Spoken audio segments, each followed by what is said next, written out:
Olá, alunos! Como vocês estão? Tudo bem? Hoje nós vamos fazer nossa aula de revisão para nossa PV1, ok? Espero que vocês estejam estudando bastante, tá? Qualquer dúvida, vamos responder na sala de aula, ok?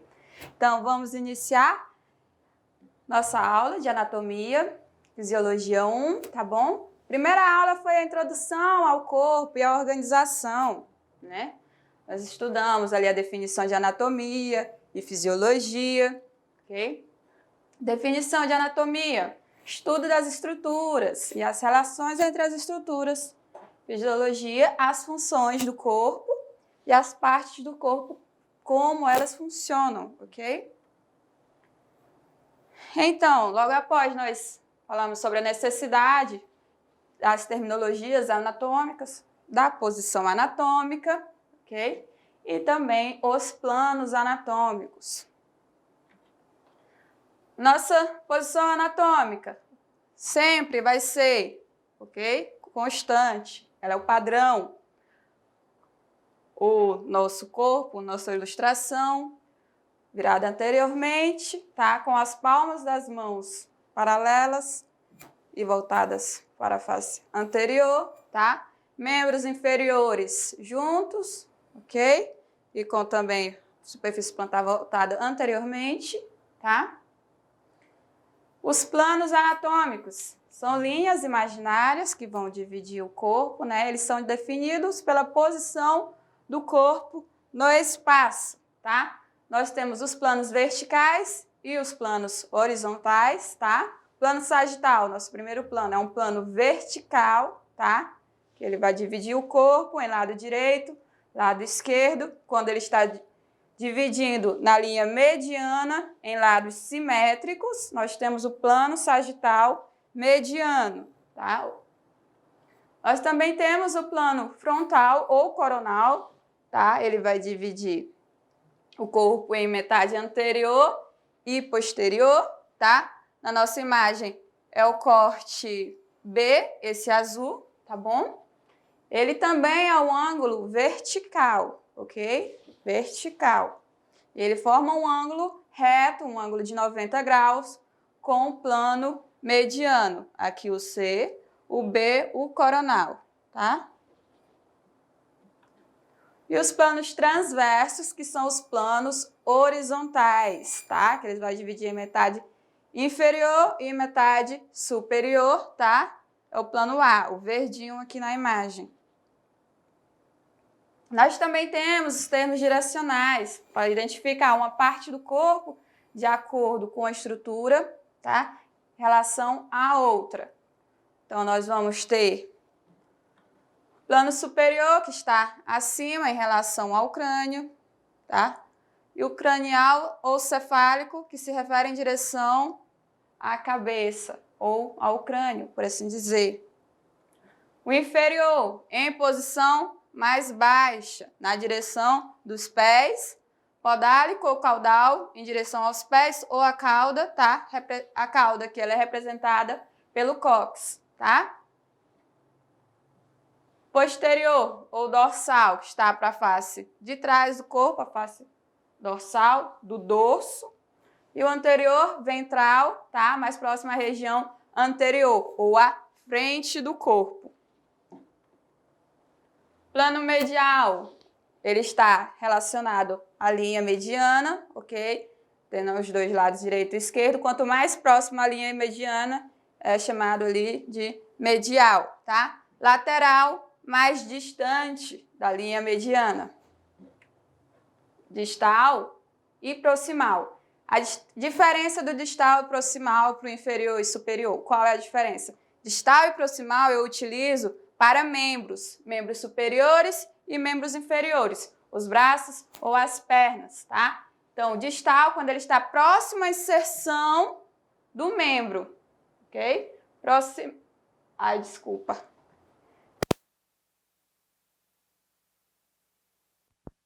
Então, quando nós estamos falando de estruturas, dois membros superiores ou membros inferiores, nós utilizamos o distal e o proximal, ok? distal quando ele está mais distante, ou mais distante, tá? Da inserção do membro. A inserção do membro aqui seria o ombro, né? Nos membros inferiores, superiores. E nos membros inferiores, a prega inguinal, ali a inserção da coxa com o quadril, tá bom? E o distal seria as mãos ou os pés, tá? Mais distante da linha de inserção. Nosso próximo conteúdo foi o dos níveis de organização do corpo humano. Nós temos os principais níveis: químico, celular, tecidual, orgânico, sistêmico, ok? E o nível organizacional, tá? Nível organizacional também pode ser chamado de nível organístico, ou nível de organismo, tá? Nível químico é a nossa primeira parte, ok? São as moléculas que são formadas pelos elementos químicos, tá? Os elementos podem ser carbono, hidrogênio, oxigênio, nitrogênio, fósforo e cálcio, ou outros, tá? E as moléculas vão ser formadas por 2 ou mais átomos, tá? Um exemplo bem clássico é a nossa molécula de DNA, tá? Está lá no núcleo de uma célula, ok? Demos o exemplo da substância ali, a água, que ela é formada por 2 átomos de oxigênio, 2 átomos de hidrogênio com de oxigênio, ok? Que vários, tá? Então, aqui como exemplo, nós demos o exemplo da água. A água é formada por moléculas de H2O, que significa 2 átomos de hidrogênio, 1 átomo de oxigênio. Esse é um exemplo, tá? Várias moléculas da água vão formar ali a substância. Substância propriamente dita é a água, formada por moléculas de hidrogênio mais oxigênio. Nível celular. Nível celular vem depois do nível químico. As células são formadas por componentes químicos, por moléculas, tá bom? Então, elas são a unidade funcional, estrutural, básica de um organismo, tá? É a menor unidade funcional de um organismo, quando falamos disso, é a célula, tá? Por que ela é funcional? Porque ela vai exercer uma função, porque ela tem diversos papéis a desempenhar ali em um organismo, ou ela mesma sozinha pode ser um organismo por si próprio, tá? Aí temos diferentes células em diferentes tecidos, ok?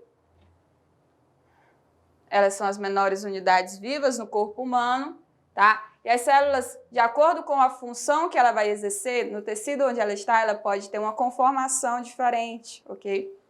Para poder exercer a sua função. Várias células juntas, ok? Aqui é a nossa imagem.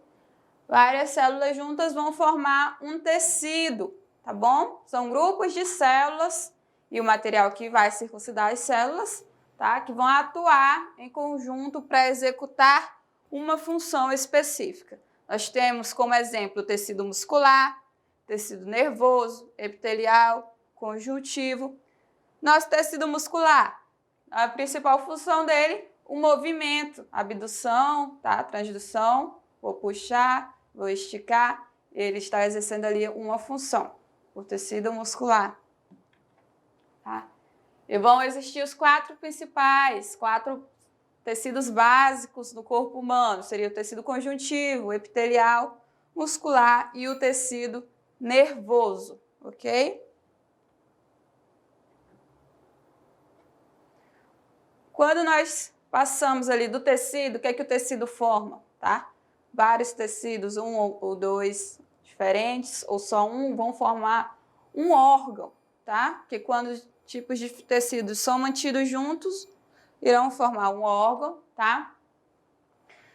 O órgão, ele é uma estrutura já mais complexa, ok? Ele vai exercer uma função, pode ser específica ali, ou pode ser que ele exerça mais de uma função, tá? E, no geral, a maioria dos órgãos tem um formato específico. Esse formato específico da unidade vai permitir que nós possamos fazer cortes tá? Que possamos visualizar, delimitar o espaço que aquele órgão está ocupando ali no corpo, ok? Então, um exemplo de órgão: o estômago, a pele, os ossos, coração, tá bom? Depois, quando temos vários órgãos que se juntam para exercer uma função no corpo, em comum, vão formar um sistema, ok? O que é um sistema? É o conjunto de vários órgãos que estão ali unidos para exercer uma função em comum, tá? Temos o sistema circulatório, sistema nervoso, esquelético, respiratório, sistema digestivo, ou sistema muscular, tá? O nível chamado ali orgânico sistêmico, nós temos o exemplo, sistema digestório, tá bom? Que ele é formado desde a boca, as glândulas salivares, a faringe, o esôfago, o estômago, intestino delgado, intestino grosso, fígado e a vesícula biliar e o pâncreas, tá? Esses órgãos, eles vão ali desde a porta de entrada do alimento pela boca até quando ele vai chegar lá nos intestinos para absorver esses nutrientes e depois a eliminação, ok? Então, vários órgãos estão ali trabalhando juntos para digerir um alimento, para absorver aqueles nutrientes, tá? E depois excretar o que não foi aproveitado pelo organismo. Algumas vezes, um só órgão ele pode fazer parte de um ou mais sistemas, tá? Como, por exemplo, o pâncreas, que ele pode fazer parte tanto do sistema digestório como do sistema endócrino. O sistema digestório é ali para digerir os alimentos, o sistema endócrino são formados pelas glândulas que excretam hormônios, ok? Que produzem e excretam hormônios. E depois dos sistemas, nós temos o nível organísmico, ok? Que é um organismo, onde qualquer ser vivo, todas as partes do corpo humano, por exemplo, elas estão juntas para formar um organismo. O organismo, no caso, seria eu, seria você, uma pessoa, é um organismo, tá bom? Então, nossa imagem, desde o nível químico, tá? Do átomo para a molécula, depois o nosso nível celular, nível tecidual, tá? Nível orgânico, sistêmico e um organismo, uma pessoa. Então, continuando ali, tá? No corpo e organização, nós vamos falar dos processos vitais básicos. Quais são os processos vitais básicos, tá? Quando nós falamos de processos vitais básicos, nós estamos falando de processos, tá? Que vão dividir um ser que é vivo de uma coisa que não vive, de um objeto, tá? Então, o ser vivo, ele precisa exercer esses processos vitais, tá? Para a manutenção da vida. E para os seres humanos, os 6 principais são o metabolismo, responsividade, movimento, crescimento, diferenciação e reprodução. Todos esses processos aqui, eles são realizados continuamente, tá? Estão sempre acontecendo, mesmo que a gente não perceba, ok? Algum deles a gente percebe, como a reprodução, tá? Então, o metabolismo é uma soma de todos os processos químicos que vão ocorrer no corpo. Quando eu falo de processos químicos, tá? Estou falando da clivagem de substâncias químicas, tá? Que ou ela vai se tornar mais complexa, ou ela vai se tornar mais simples. Ali seria a quebra de moléculas, tá bom? O metabolismo está muito relacionado à digestão, tá? À absorção, ok? Imagina que eu vou comer um pão e esse pão vai se tornar açúcar, vai se tornar glicose, tá? Dentro do meu corpo, através do meu sistema digestório. Então, o corpo está realizando ali um processo de metabolismo, tá? Então, uma das fases é o catabolismo, tá? Quando falamos de metabolismo, nós temos o catabolismo e o anabolismo, tá? O catabolismo é quando eu pego uma substância química complexa e eu vou tornar ela numa substância mais simples, tá? Imagina que eu tenho uma substância que ela é uma molécula enorme, com vários átomos juntos, tá? Aí o nosso corpo vai lá e quebra ela no meio em várias. Então, eu vou ter substâncias mais simples, que vão ser moléculas menores, tá? Para que o nosso corpo possa utilizar elas. E nós temos também o anabolismo. O anabolismo, ele vai ser ali o processo inverso, tá? Eu tenho uma substância mais simples, que ela é menor, tá? E ela vai ser junto, vão ser ali trabalhadas para fazer uma substância química mais complexa, tá? Eu pego o simples e transformo no complexo. Eu estou um processo ali que pode ser comparado com um processo de criação, que eu pego várias moléculas pequenas e junto para fazer uma grande, uma mais complexa, tá? Então, exemplo é o nosso processo digestório, né? Quando nós ingerimos proteínas, tá? Então, um exemplo desse metabolismo, né? Poderia ser os processos digestórios, que eles vão catabolizar, né? Vão pegar uma molécula complexa e vão transformar numa simples. Isso seria as proteínas dos alimentos, tá? Que após ingeridas vão ser quebradas ali, vão se transformar em aminoácidos, tá? Lembrando, o anabolismo eu pego o simples e transformo em complexo. E o catabolismo eu pego o complexo e transformo em simples, ok? Então, os aminoácidos que eles foram quebrados lá da proteína, tá? Que a gente ingeriu, ele vai ser utilizado para anabolizar, para construir, tá? Novas proteínas que vão compor ali os nossos músculos, tá? Por isso que a pessoa que está indo lá na academia, vários dias, você tem que aumentar a sua ingestão de proteína, tá? Porque a nossa proteína ingerida, que vai ser transformada ali e vai também transformar em músculos no nosso corpo, tá? Nós vamos crescer a nossa musculatura, ok? Também podem ser utilizadas nos ossos. Então, ali, no anabolismo, eu tenho moléculas precursoras, moléculas simples, podem ser aminoácidos, açúcar, ácidos graxos, bases nitrogenadas, e vou transformar numa molécula maior, numa molécula mais complexa, tá?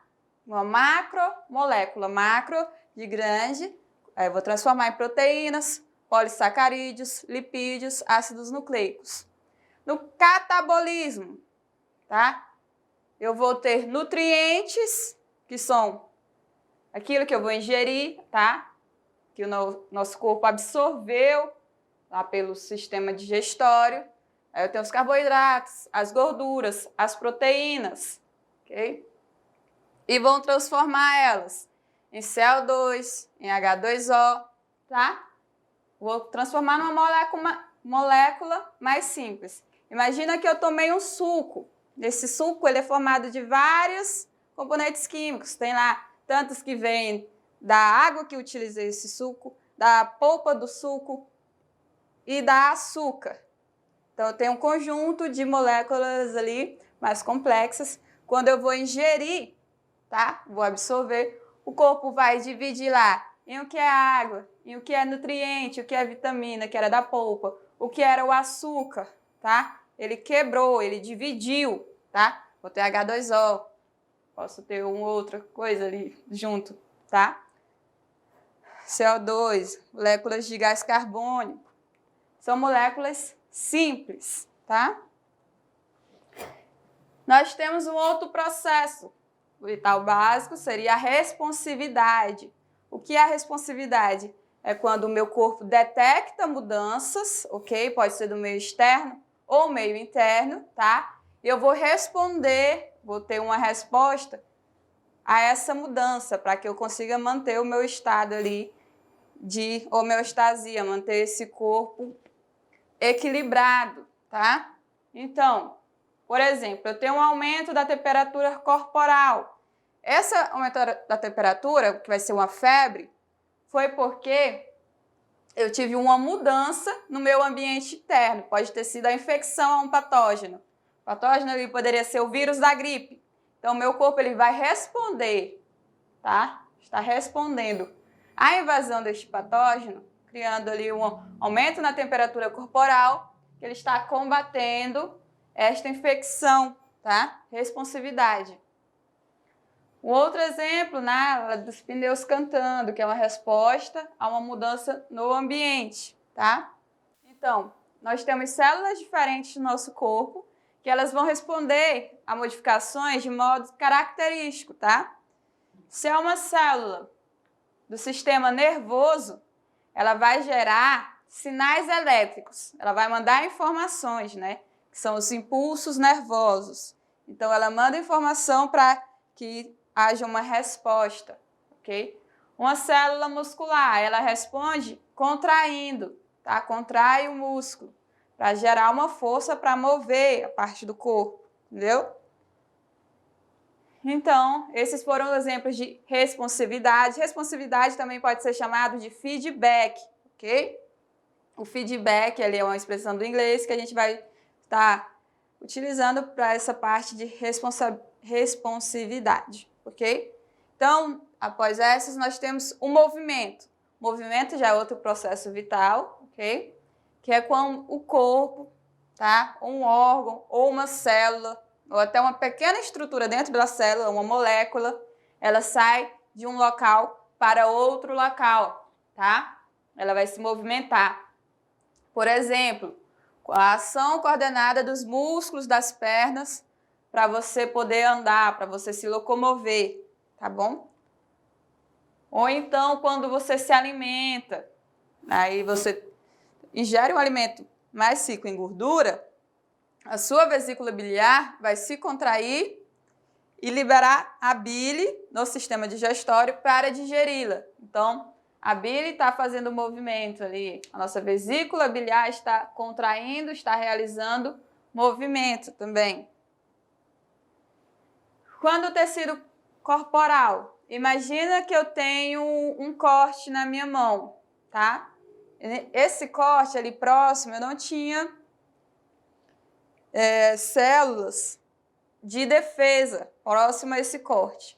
As células de defesa podem sair do meu vaso sanguíneo e ir para este local, tá? Então, ela está se movimentando para poder combater uma infecção em um local diferente do local de origem dela, do local onde ela está, tá?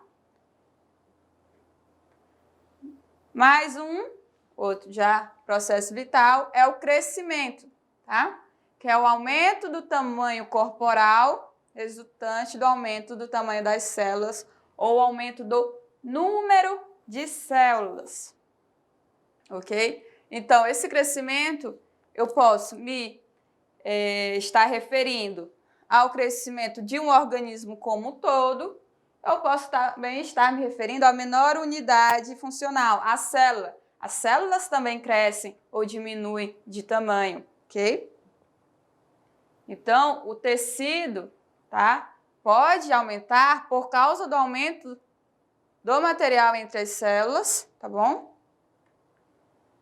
Exemplo, é um osso, tá, que ele vai crescer porque ele vai também aumentar ali o depósito de minerais que vão se acumular entre as células ósseas, fazendo com que esse osso cresça em comprimento ou em largura, tá bom? Este é um crescimento. Aí nós temos também a diferenciação, tá? O que é a diferenciação? Eu tenho uma célula que ela não é especializada, que ela não tem uma função específica, ela vai se transformar numa célula específica, tá? Ela está se diferenciando, ok? Uma célula específica, ela pode se transformar pelo processo de diferenciação e se transformar numa célula ou do sistema nervoso, do sistema muscular, do sistema sanguíneo, ok? Então, ela vai de uma célula que ela não tinha nenhuma função específica para uma célula que ela tem uma especificidade, que ela tem uma função definida, ok? Então, ali, conforme nós já definimos, né, uma célula percussora, uma célula indefinida, que ela é inespecífica, se transforma numa célula específica, né? Essas células que elas são inespecíficas, que ela não tem uma função definida, ela é chamada de célula-tronco, tá? As células-tronco passam pela diferenciação para se diferenciar em diversos tipos de células especializadas, tá? Também é pelo processo de diferenciação, tá? Que o único óvulo humano, imagina, o óvulo humano, que é ali produzido pelas fêmeas, ele é uma célula. O espermatozoide produzido pelo macho, ele é uma outra célula. Quando eles se juntam, eles formam uma célula ali, é um óvulo fecundado, tá bom? E esse óvulo fecundado, ele vai se diferenciar em várias outras células, tá? E a partir dessa diferenciação, que o único óvulo vai se formar ali um embrião, depois um feto e um bebê, ok? Então, a reprodução é quando o espermatozoide junta com o óvulo e esse óvulo fecundado, tá? Pelo processo de diferenciação, vai se dividir várias vezes até chegar a um feto, ok? Até chegar a um embrião. E já falando de reprodução, nosso último processo vital, ela vai se referir tanto à formação de novas células, tá? Uma célula que não existia, ok? Ela vai ser nascida ali do momento, quanto também a fertilização de um óvulo pelo espermatozoide, que forma o zigoto, ok? Eu tenho um óvulo fecundado pelo espermatozoide, tá? Que ele vai ter várias divisões celulares, e depois ele tem a diferenciação dessas células, essa diferenciação que vai formar ali o embrião, tá? Posso falar de reprodução também através da divisão celular, tá? A divisão celular é quando eu não tenho uma troca de material genético. Então, ela é uma reprodução assexuada, tá? Então, eu tenho uma única célula que ela vai se dividir em duas, ok? Isso é a divisão celular, tá? Pode ser também um tipo de reprodução, ok? Mas não é uma reprodução assexuada, tá bom? Então, nós temos o nosso próximo tema da aula, que é o nível celular de organização, tá? Vamos falar das células. Imagina que a célula é uma menor unidade funcional, ok? Mas a célula ela é formada por várias moléculas, várias substâncias químicas, tá? Então, ela tem várias partes também, ok? Então, vamos ver quais são as partes de uma célula. A membrana plasmática, tá? Que ela é uma barreira que ela é flexível, mas ela é resistente, tá? Ela vai resistir ao ambiente externo, ali a mudanças no ambiente. E essa membrana, ali dentro, ela vai envolver todo o conteúdo da célula, tá? Ela vai delimitar o formato dessa célula, tá? E ali dentro dela vai ter o citoplasma da célula, ok? A membrana, ela utiliza ali esse nome de mosaico fluido, tá? E a organização molecular da membrana, ela vai se assemelhar ao mar, tá? Porque a membrana, ela não é rígida, ela se movimenta, tá? Ela tem ondulações, como a ondulação do mar, tá?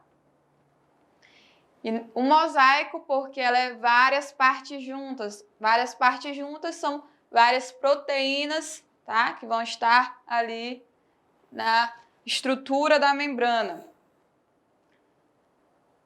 A estrutura da membrana, a estrutura básica, é uma bicamada lipídica. Bicamada porque são uma camada que é em duas partes, tá? Bi. Então, são duas camadas sequenciais, tá? De moléculas lipídicas, fosfolipídicas, colesterol e glicolipídios, tá? Aí, cerca de 75% dos lipídios da membrana são fosfolipídios, tá? Que é um lipídio com fósforo, ok?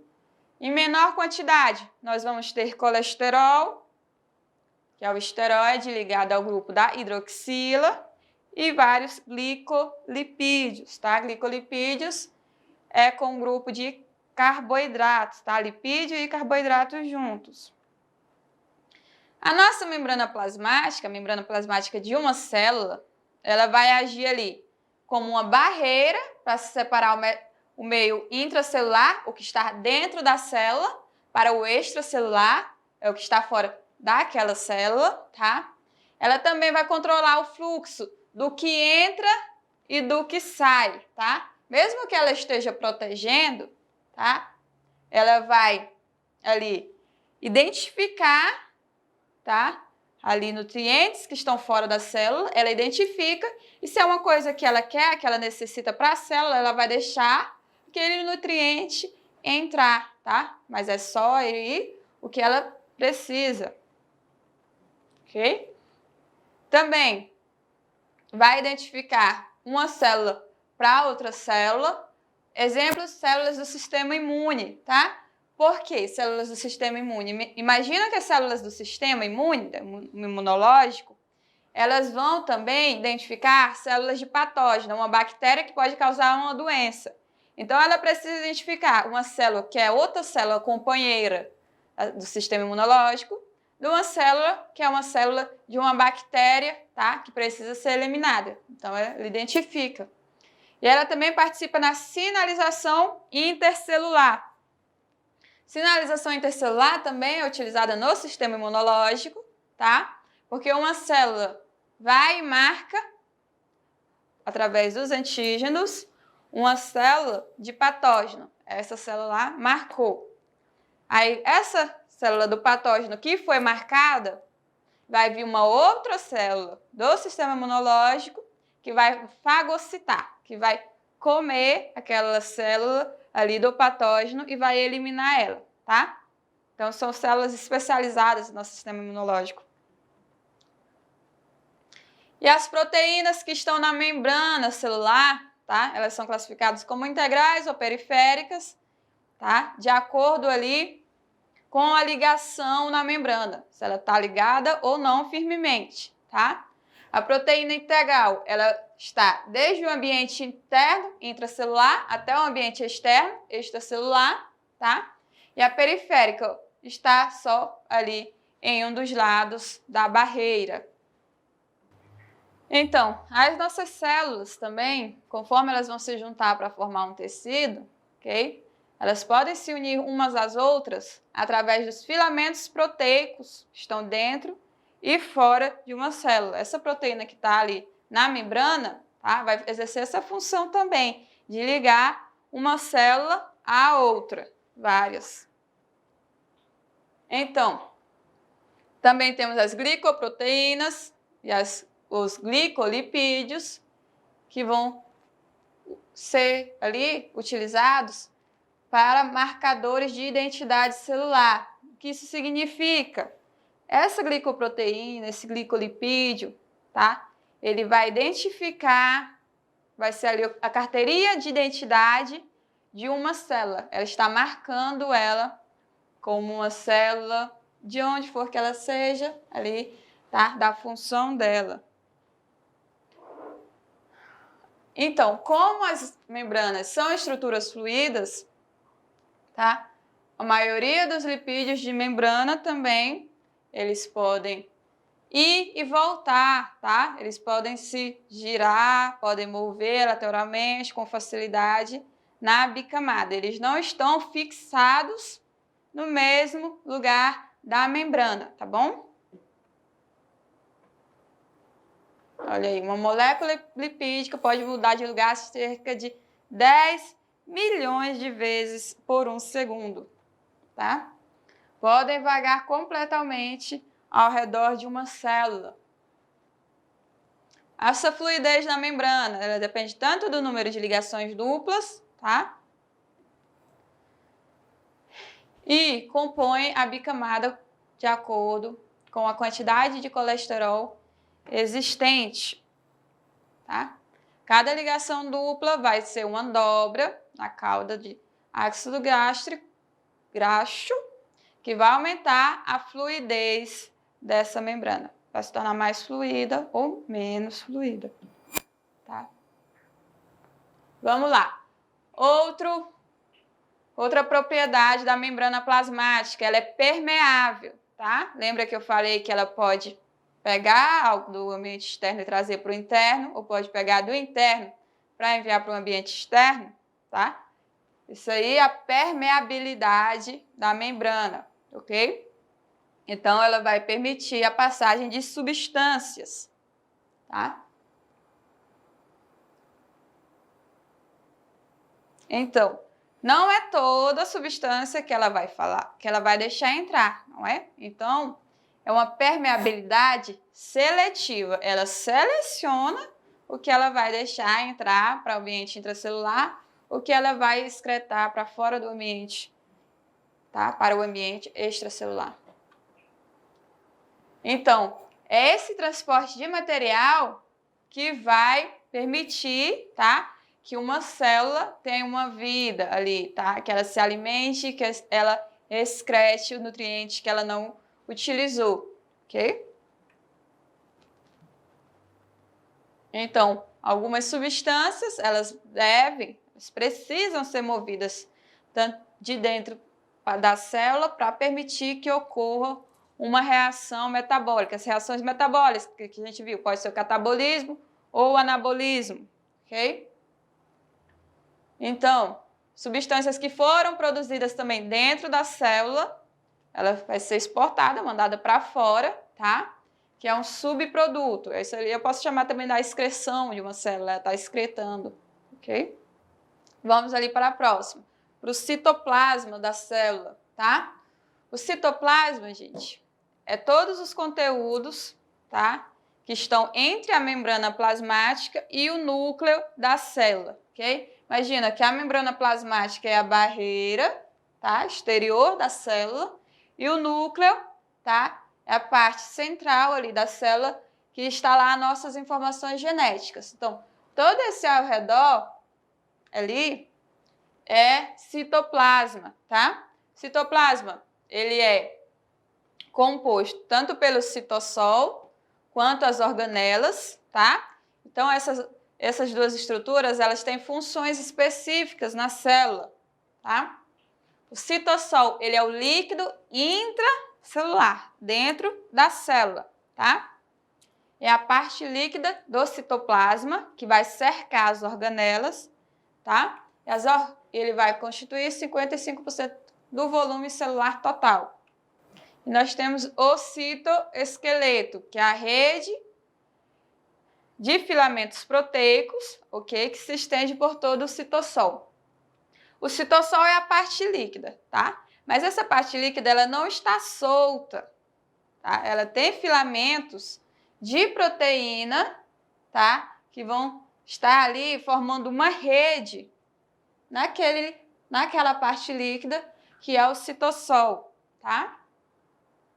Então, existem 3 tipos de filamento para contribuir com a estrutura do esqueleto e também para a estrutura das organelas, ok? Temos os filamentos intermediários e os microtúbulos. Isso são as partes do citoesqueleto, ok?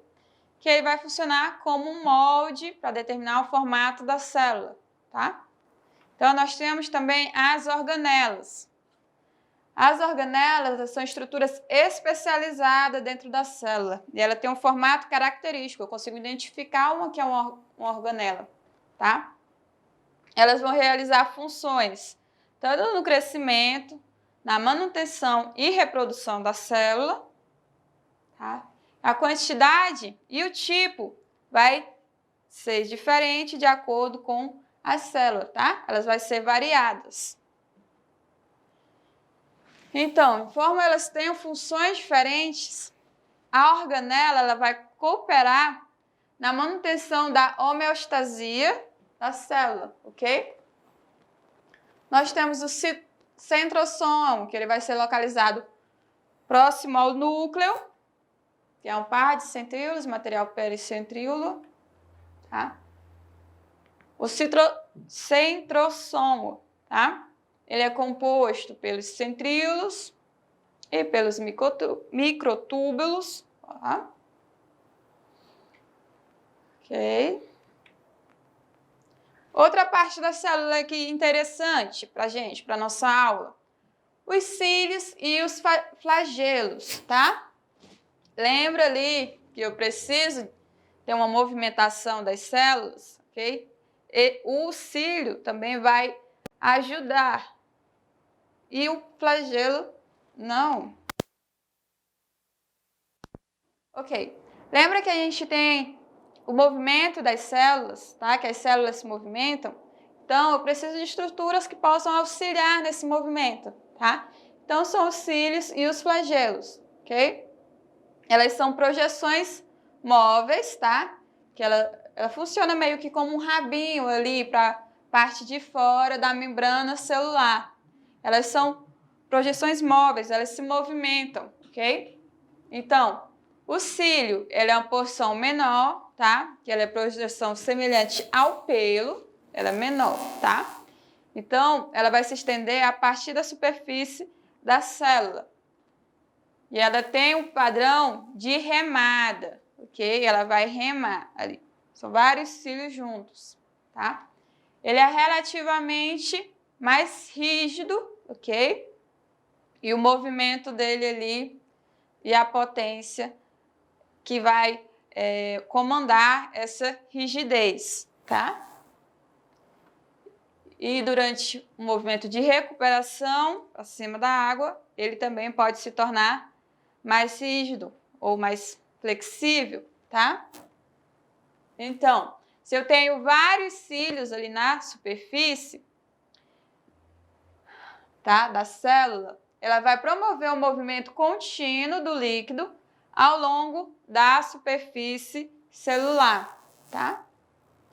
Então, esses cílios, eles estão presentes principalmente ali nas células do sistema respiratório, que eles vão remover partículas estranhas que adentraram esse sistema respiratório, eles vão remover, tá, elas através do muco.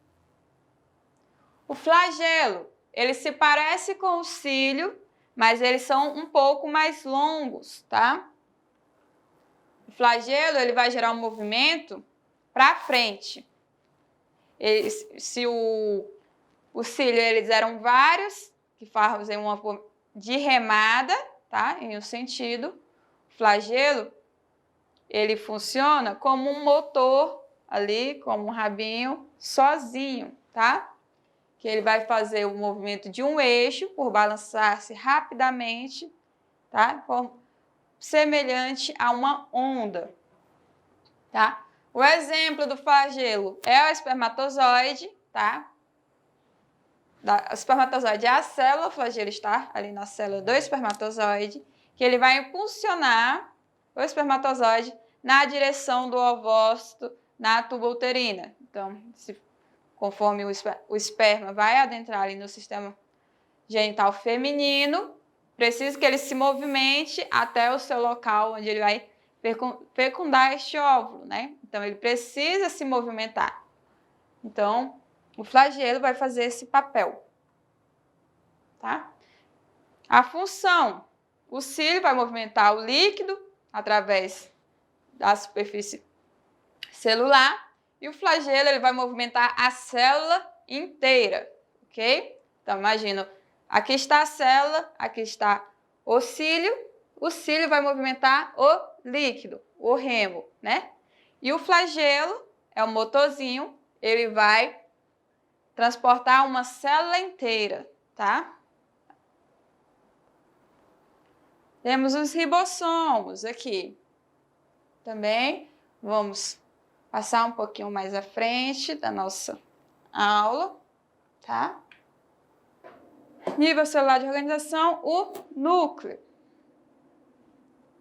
O núcleo é uma estrutura que tem um formato esférico e oval, tá? A característica mais proeminente de uma célula, que é a membrana, tá? E nós temos o núcleo ali na parte interior, mais interna da célula, ok? É o centro. A maioria das células ela tem um único núcleo, apenas um, mas algumas outras podem ter nenhum núcleo, ok? Então, ou podem ter vários núcleos, tá? Imagina que nós temos uma célula que tem só um núcleo, alguma célula que não tem nenhum núcleo e outras células que possam ter vários núcleos, tá?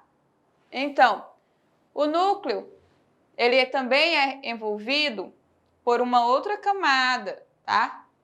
Uma camada chamada membrana nuclear, que vai separar o núcleo do citoplasma. Lembrando, temos a camada ali da membrana celular, temos o citoplasma. Dentro do citoplasma, eu tenho o núcleo. O núcleo delimitado, ele é separado, tá, do citoplasma através da membrana nuclear.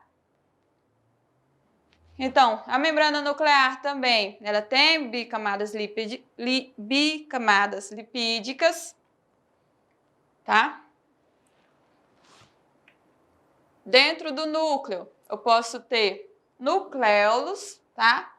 Que esses nucleolos, eles vão produzir ribossomos, ok?